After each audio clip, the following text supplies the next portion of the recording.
ఈరోజు చాలా మంది ఆత్మీయత అనుకుంటున్నారు, చాలా మంది నేను దేవుల్లో ఉన్నాను అని అనుకుంటున్నారు.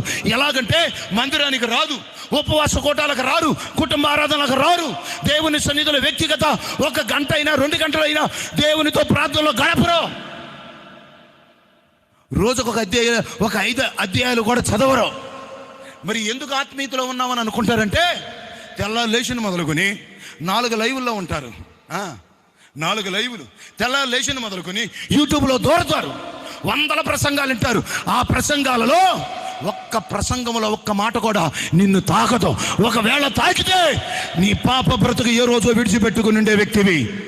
స్తోత్రం, హల్లెలూయా, హల్లెలూయా, హల్లెలూయా. ఎదురుగానే, ప్రత్యక్షంగానే, ముఖాముఖిగానే చెంపల పగలగొట్టినట్లుగా ఏంటి దేవుడి నీతో మాట్లాడుతుంటేనే బ్రతుకు మారినప్పుడు యూట్యూబ్లో దూరి తెల్లారు లేచిన మొదలుకొని 24 గంటలు చూసి వ్యక్తిగత ప్రార్థన లేదు, వ్యక్తిగత బైబిల్ ధ్యానం లేదు. అదేమనంటే దేవుల్లో ఉన్నా పోతావు నరకానికి, జాగ్రత్త. స్తోత్రం.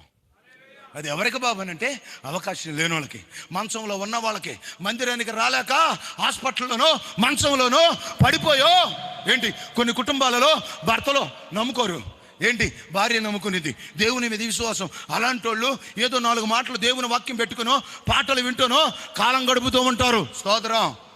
అలాంటి వాళ్ళకి అది